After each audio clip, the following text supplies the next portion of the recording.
sa mundo. Ipagdarasal ko na palaging maging ulap ang mga kalsada sa gabi para pati mga bituin ay tatabihan ang mga batang masyado ng mahaba ang araw na may pangako na hindi muna sila babagsakan ng mga inipon ng mundong ulan. Iniisip ko, kaya kayang patahanin ng mga hangin silang mga natulog ng gutom. Dahil sa isang hapon, hindi sumapat ang maliit nilang kamay para patigilin ang mundong masyado na palang abala para mapansin pa sila.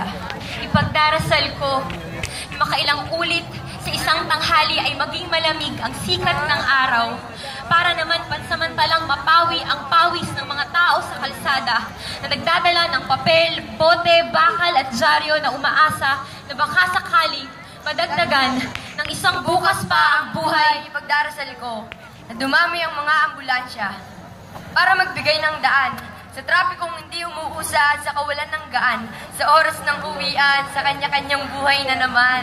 Pagdarasal ko na palaging maging bukas ang mga emergency rooms para sa mga pusong sa hinaba-haba ng panahon ay namanhid na.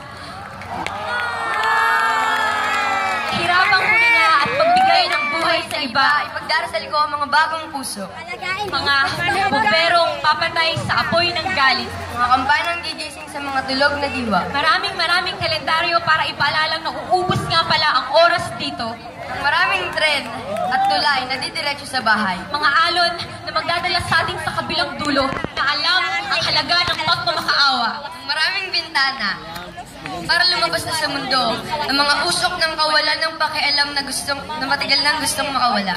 Mga susi sa mga tanikalang pumipigil sa ating umibig, ipagdarasal ko na umulan ng pag-ibig.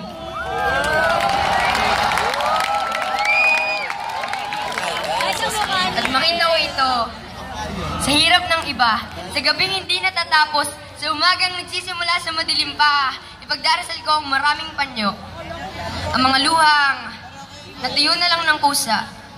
Ipagdarasal ko ang pagluha, 1 hanggang 1,000, araw-araw, minu-minuto.